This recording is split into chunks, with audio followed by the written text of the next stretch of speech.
Hey guys, first attempt at a video. I want to introduce you to Ronan. This is our little guy. Been a fun crybaby most of the time, but he's been doing good.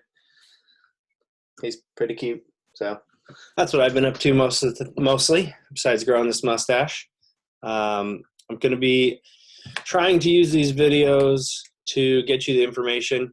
I've been using some YouTube videos here and there, but it doesn't have exactly the information I want, so there's a little excess. But I figured it would be worth a try to get some YouTube videos to where you guys can get some of the information that we would normally have in class. So I'm using Zoom and I'm recording it to try and get us a video. This first one will be on injuries. I've gotten, I think about 8 or 9 of you have turned in your injuries PowerPoint, and the ones I've gotten have been awesome. We're still missing a few, so if you're someone who hasn't gotten those in, get that PowerPoint in. Today, I'm going to be kind of going over those and kind of giving a lecture in a sense on Zoom or on YouTube, whatever you want to say. This is for you guys to go through, use it like class, take notes, and at the end of this week, we're going to have a test on injuries, as well as a unit test kind of looking into all of the stuff in the muscular unit we've been doing. So work with me here as I try and get this running, get everything so that it is showing up for you guys. If there's something that's doesn't seem right, excuse me, let me know and I can try and fix it from my end. But there's going to be some things that just going to be a struggle to get through. So hopefully it's not terrible, and hopefully it doesn't take too long to get through all this material. But this will be something that you guys can kind of watch whenever you have time, instead of getting on a Zoom meeting where we have maybe half of you and just kind of becomes difficult. So other than that, we will be I'm going to have a office hours, and I'm thinking that's going to be from about 11 to 12. I'm going to try and do that most days, if not every day. And that's just somewhere where you guys can pop in, ask questions, say hi, whatever really is needed. And yes, my eye is a little swollen. I don't know what's going on. I got something in there, and it's just been irritated. It's been swollen up, so kind of sports meddy, but don't mind. I didn't get punched in the eye or anything. I just got a little irritated. So again, we're going to be going over some injuries here. I'm going to try and pull up my PowerPoint as well as some of the ones you guys submitted. You guys have some really good pictures on there, some really cool things that we're going to talk about going through some of these injuries in sports medicine. And again, injuries is the cool part, in my opinion. That's what I enjoy. That's kind of why we learn the anatomy and physiology, so we can see the injuries and understand them a little bit better. So here's an attempt. I'm going to try and share a screen here. Again, so here's some of your guys' PowerPoints that I'm going to be showing through here. There's Karina's. But I'm also going to kind of go through this, our injuries PowerPoint that we normally go through in class. You may have already looked through this when you were doing the muscular injuries worksheet. So I'm not gonna spend a ton of time on this, but I'm gonna kind of use this just to stay organized as we go through some of these injuries, make sure I'm hitting everything. And if I forget to show somebody's PowerPoint, I'm sorry, didn't mean to. I'm gonna show every one of them that I have right now. I think I have a couple in email too, so I'm gonna be bouncing around. So first, looking through this PowerPoint, some of the big ones that we're going to be talking about here, strains, and there's so many areas you can have strains. Again, any muscle can have a strain. And just like with our ligaments, we've got those 3 types. Okay, so we've got type 1, 2, and 3. Type 1 being that slight stretch of, instead of ligament now, we're talking about muscle. So slight stretch of the muscle. There's no tearing really happening, but stretched. And then 2 and 3, again, 2, partial tear of that muscle tissue. And then grade 3, complete tear of that muscle tissue. So again, same as the ligaments, just we're talking about a different tissue now, muscle.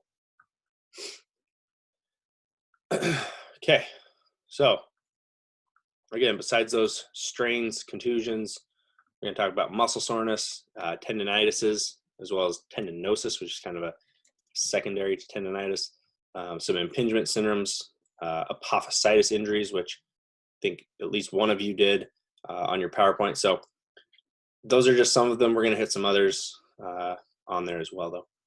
Okay, so contusions. So fancy word for bruises, bleeding under the skin there. So we're talking about direct blow. Okay, so whether that's a baseball or a helmet, football, or anything really can cause this. There's some common places, for example, a hip pointer. Okay, that's in, you'll see that a lot in court sports, something like volleyball, where there's a good bruise on the pelvis, okay, the top part of the pelvis, the ilium. So again, these bruises are really that tissue, and mostly muscle tissue, that's actually being damaged. It's exploding from that force. Okay, so that discoloration is usually a sign that things are improving too. So something like this picture here, okay, that's a big muscle group, right? That's your thigh, you've got your quads, you got your hamstrings, you got your adductors in here, pretty deep muscles. So what we're seeing with the bruising is that's not going to show up a lot of times for about 48 hours. I've had a lot of athletes who, they got hit and it hurts and it's sore, but they may not see any bruising for 2 days. Okay, and then this purple, yellow, kind of nasty looking thing starts to show up, and they get a little nervous, and they're like, "Oh, is this bad?"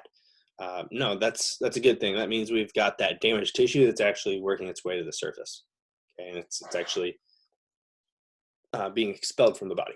So let me see if I can find.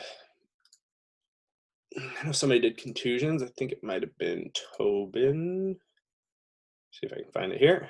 Golf's elbow.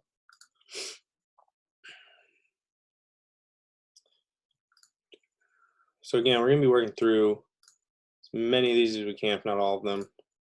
Some will be quicker than others, and some I'll focus a little more on. Ultimately, you guys all did a very good job, though. So here it is. Yeah, Tobin. So muscle contusions.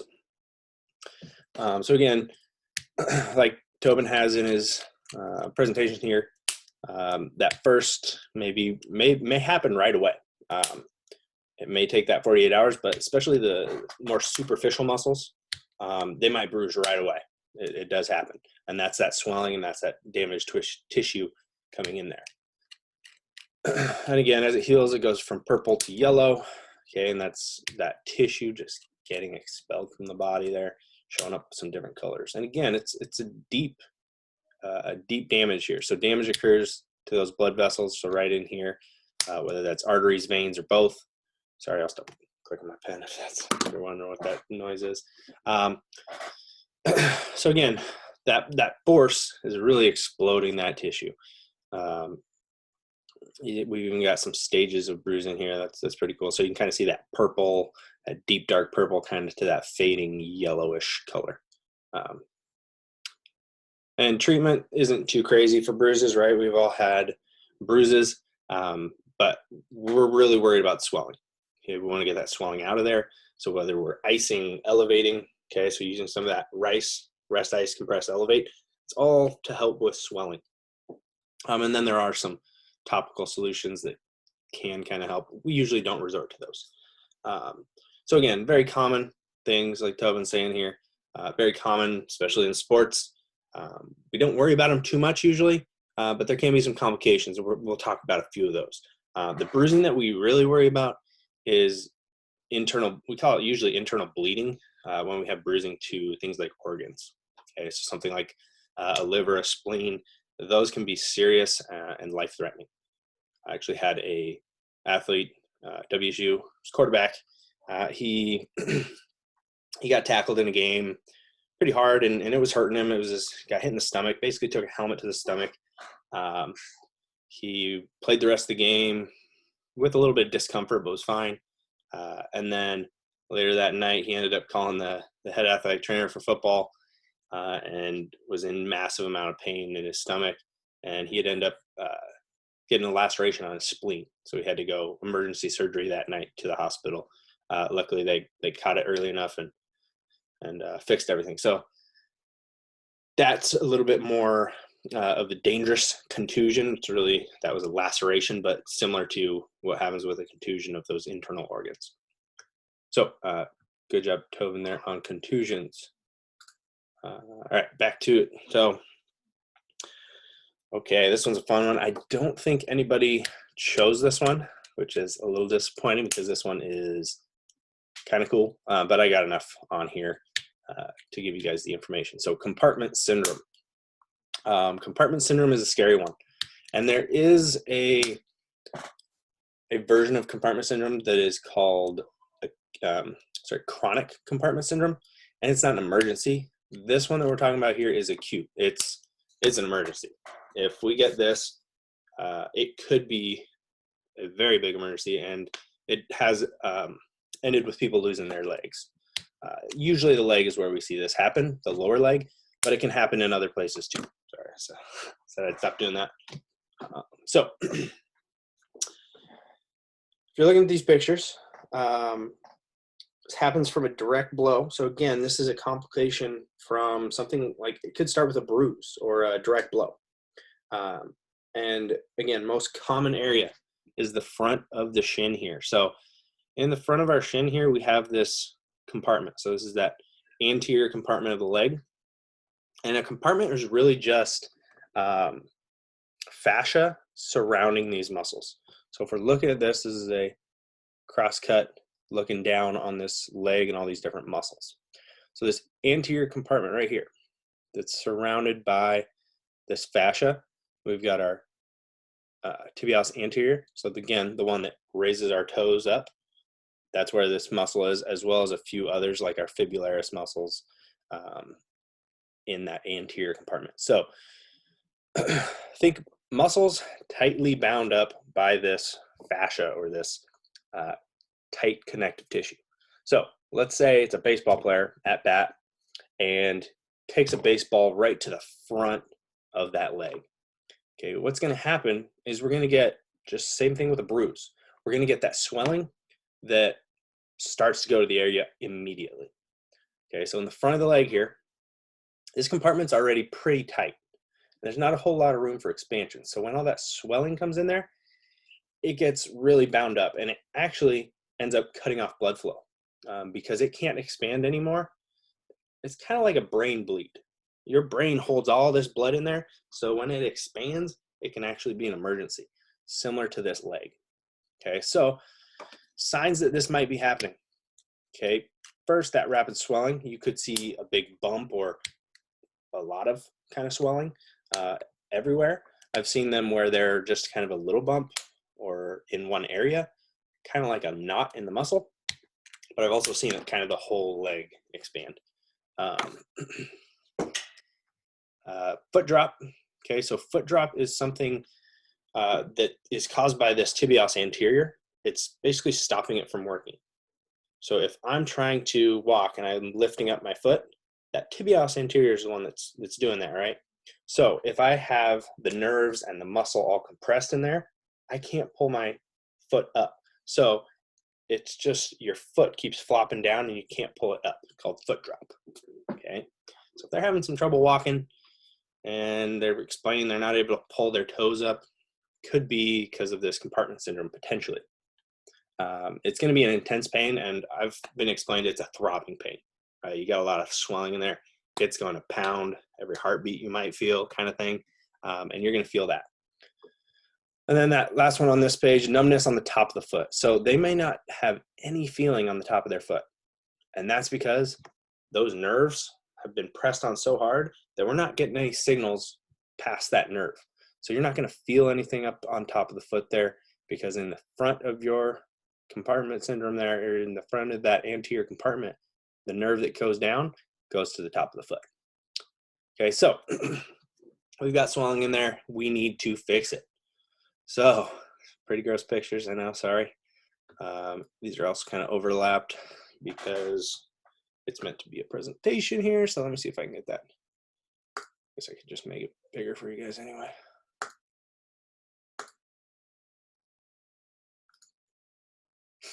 Maybe.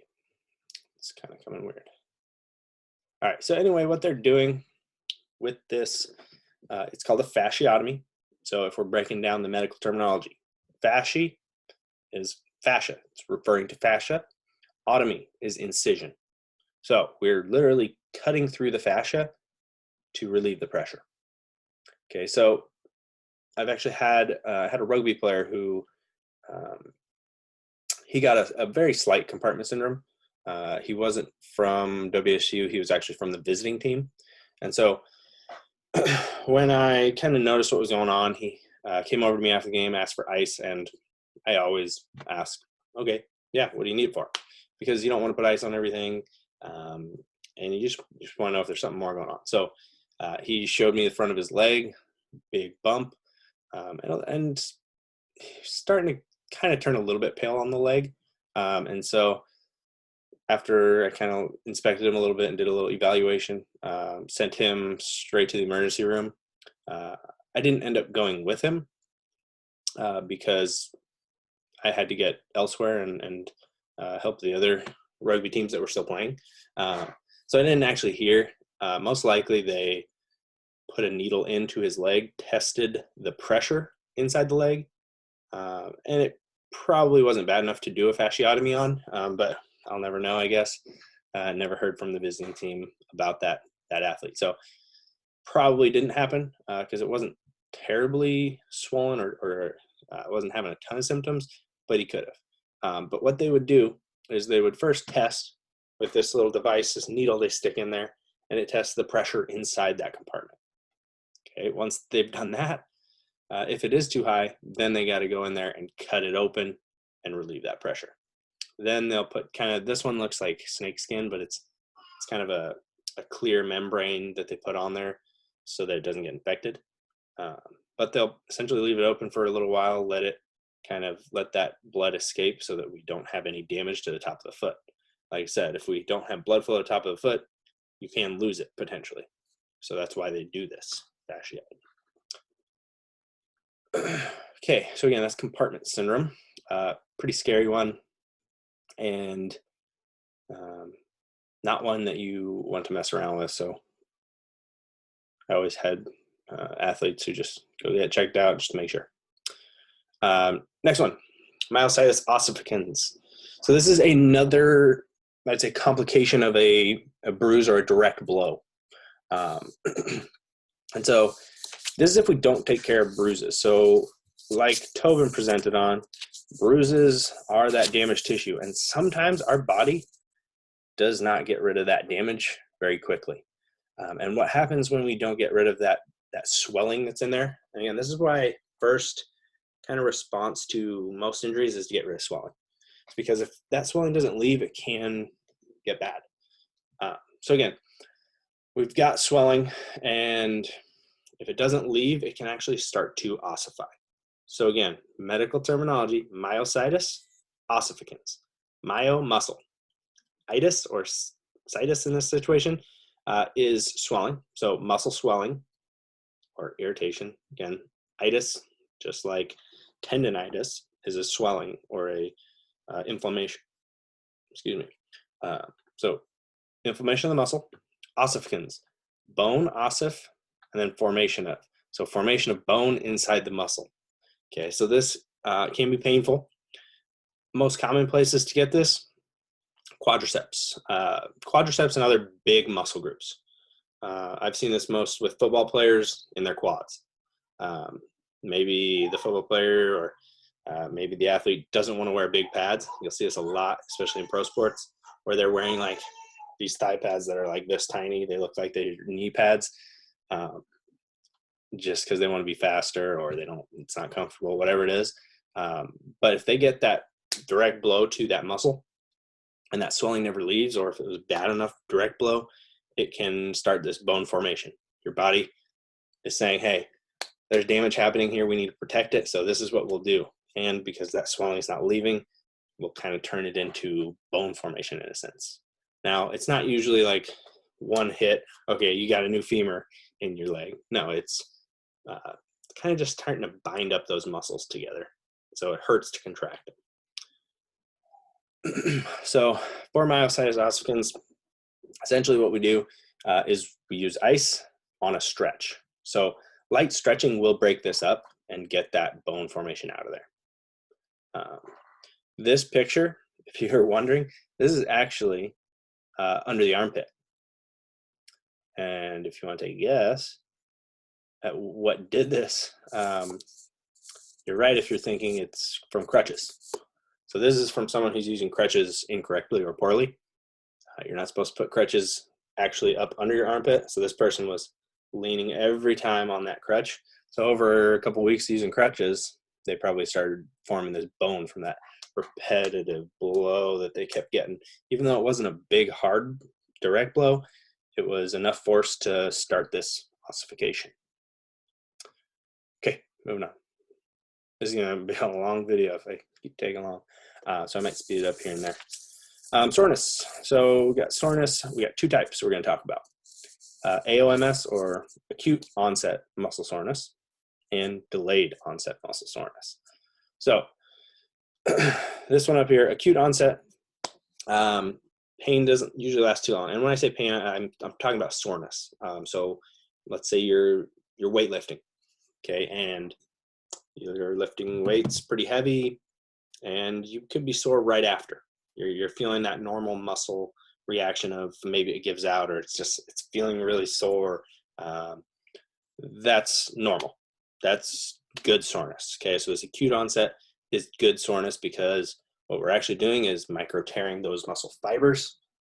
Okay, and they're going to heal and actually get bigger. So again, those muscle fibers in there on that microscopic level are tearing, healing, and getting bigger. So as long as we give it time to heal, then they're going to get bigger and you're going to get stronger. Again, we need to provide time to heal. We also need the right nutrients like protein so that we can provide that healing. If you're trying to do biceps every day and you're going really hard at those biceps every day, you're never going to give it that chance to recover and get stronger. You're going to get weaker. And eventually it's probably going to start turning into DOMS, delayed onset muscle soreness. So pretty basic. So again, DOMS, delayed onset muscle soreness. So it says caused by hypoxic injury to muscle tissue. Hypoxic means, so again, hypo, too little, oxic, oxygen. So too little oxygen in the muscle. We're using up all that oxygen and there's not enough left there. So we're actually doing damage because of not getting enough oxygen. That blood supply may be interrupted and we've used all that oxygen. So this can cause muscle cell death. Obviously not a good thing. Also, the interesting thing about DOMS is it takes 2 to 3 days before you even feel sore. You might feel fine after the lift. Let's say you did squat. You're fine the next day even, but 2 to 3 days later, you're really sore, okay? And just anything like sitting down in a chair is hard and painful. The thing that sets DOMS apart usually is this: 10 to 14 days later, the pain subsides. So if you're sore for 2 weeks, yeah, you probably had DOMS. You probably did some muscle damage there. So kind of a fine line. Yes, your soreness may last 5 days, your acute onset. Your DOMS, though, usually lasts about 2 weeks. And that's, again, the much more severe. You could be doing some damage to the muscle because you're not getting enough oxygen. Okay. Let me, real quick, someone did have,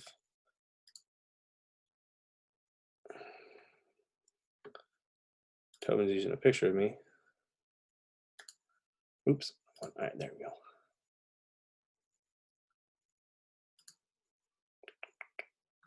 Let's see, Burners.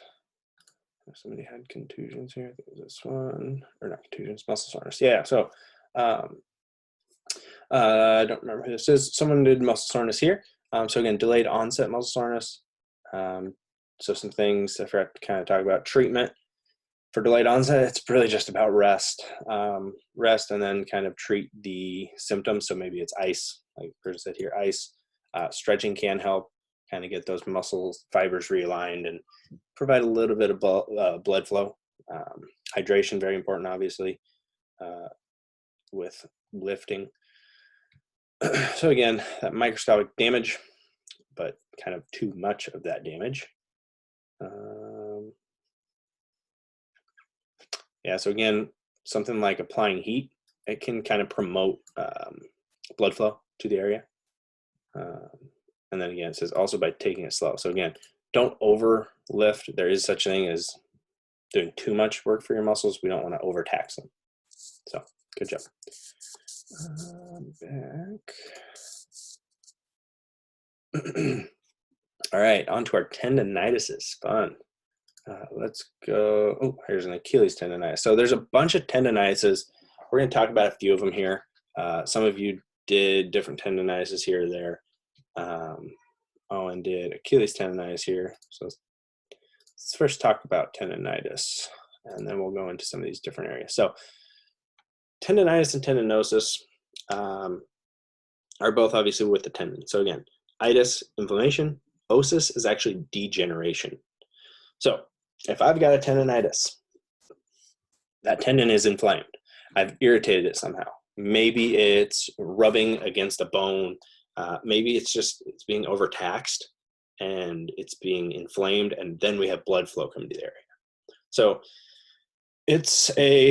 I know on here it says acute condition, but acute in the sense of it's going to be, it usually takes 2-3 weeks of a lot of activity or a change in activity. So it's not that it happens like, oh, I rolled my ankle, now I got tendinitis. No, it's I just started this new sport. I'm doing high jump, and I've been jumping 40 times a day, or I've been training a lot, and now my Achilles hurts, or now my patellar tendon hurts.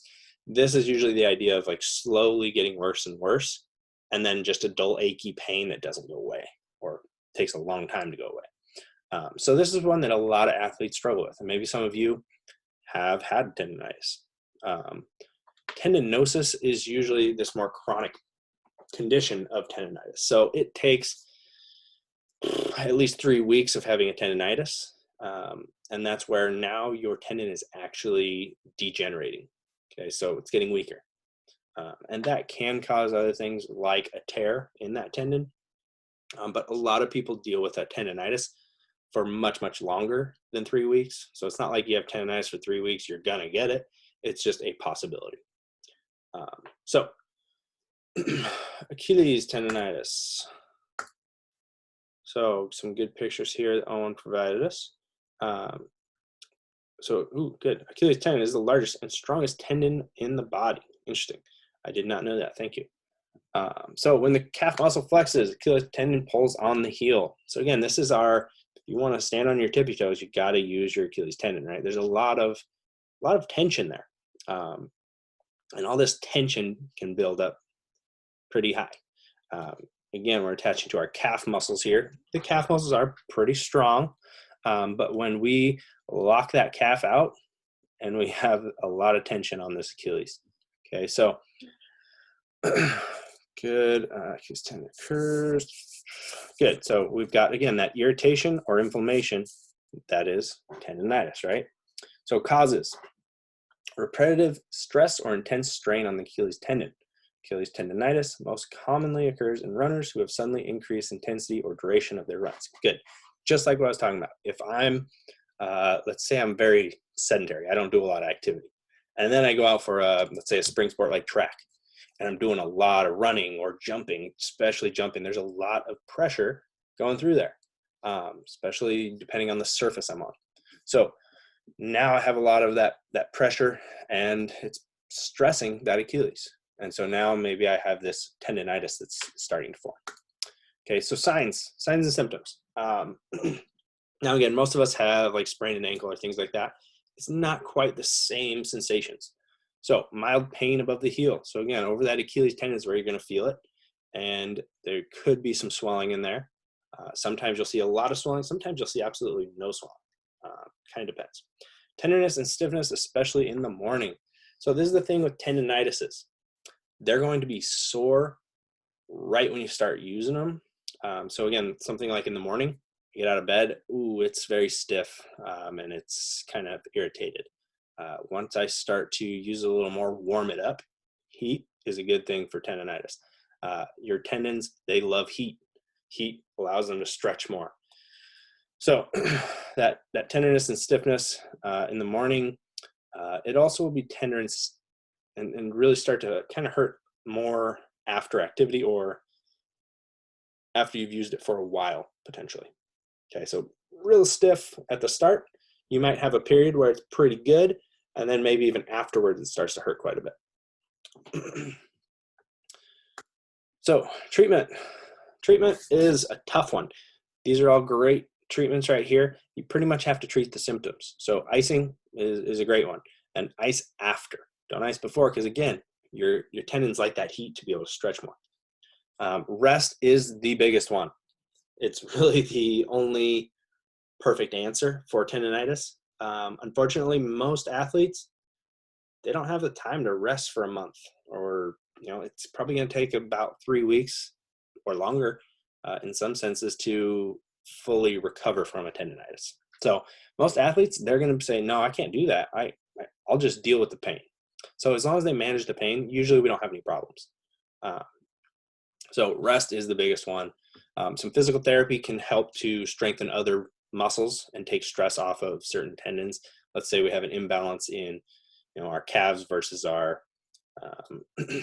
our anterior tibialis.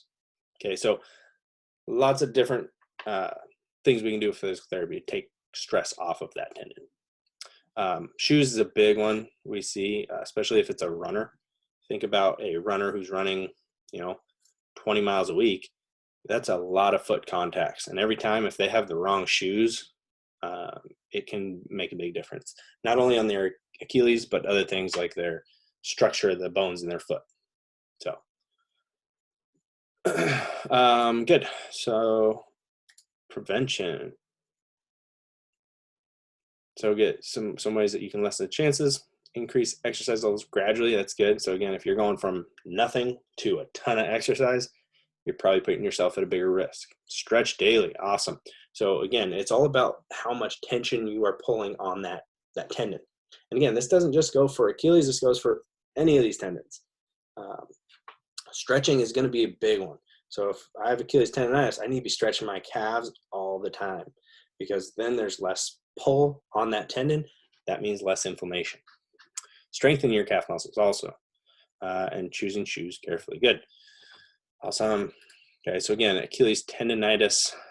So if we're looking down here, so here's your example of tendonitis versus tendinosis. So again, over here is the normal size. This is what your Achilles should look somewhat like, or at least for this person.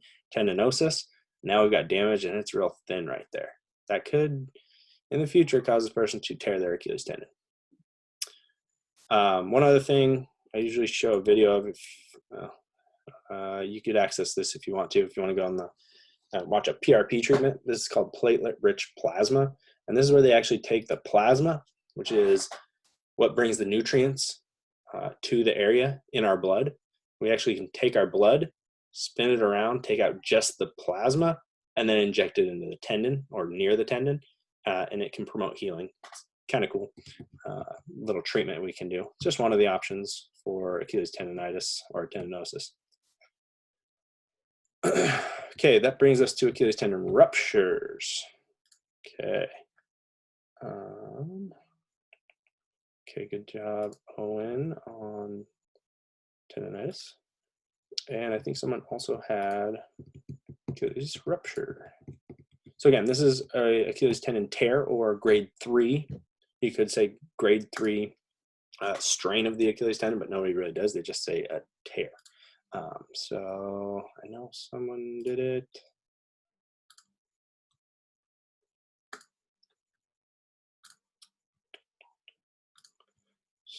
tear, Severs, Tommy John. Maybe not.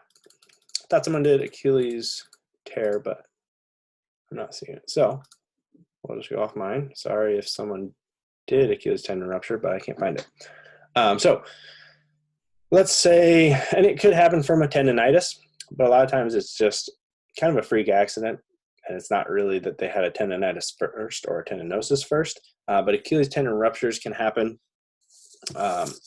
And the first thing, and I usually show some videos of this, and you can find them on the internet, of Achilles tendon tears, and they sound like a gunshot. Like there's so much tension on that Achilles, and when it snaps, it makes a loud noise. Actually, this is the video up here I usually show. I'm not going to show it, but I encourage you to check it out. Sounds like a gunshot.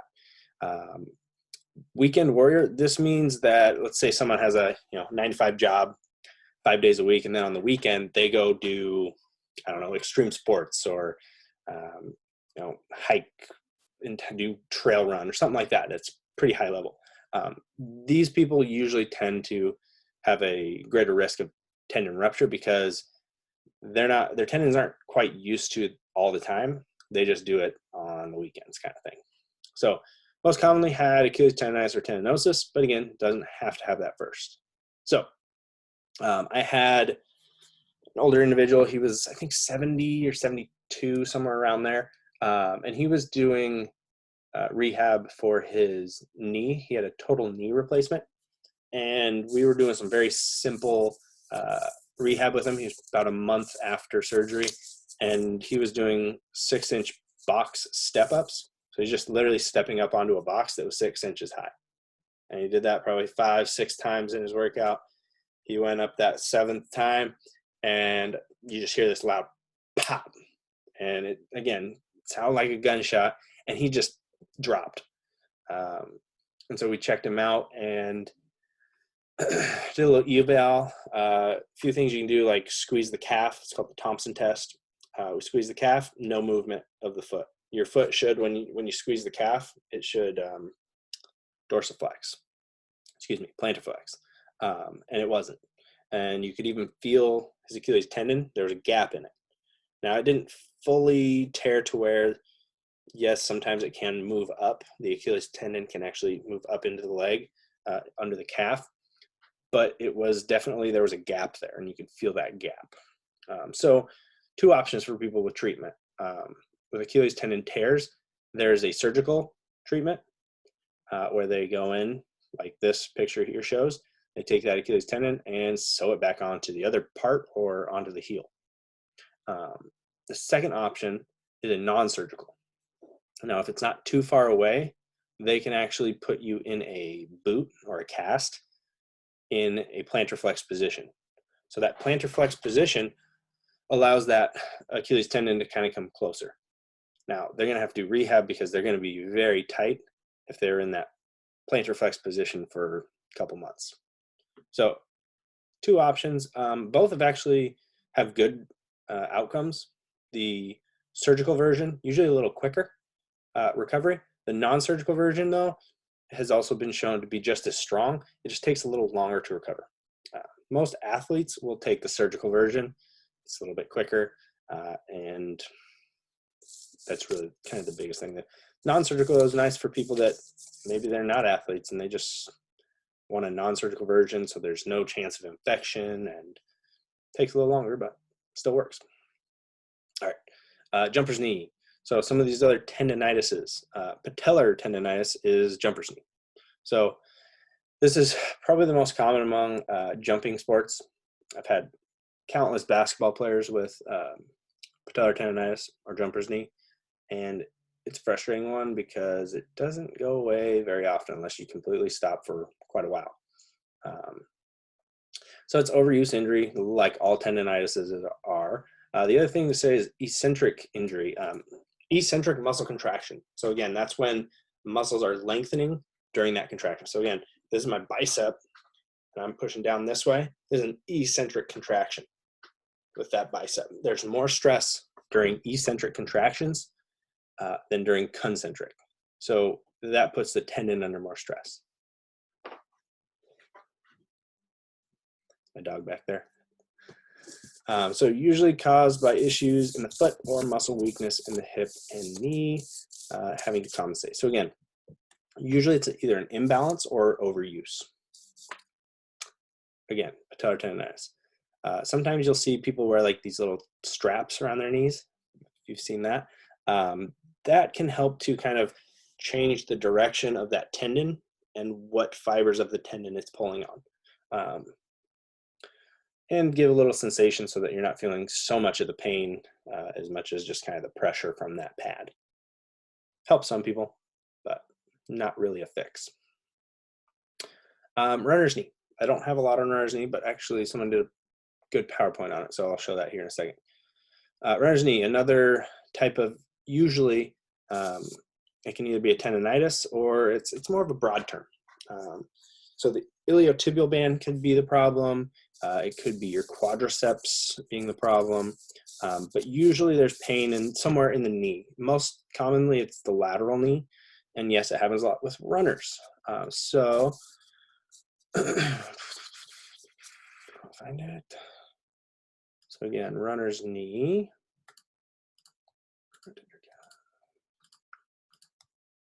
There's one somewhere. I know someone did runner's knee. So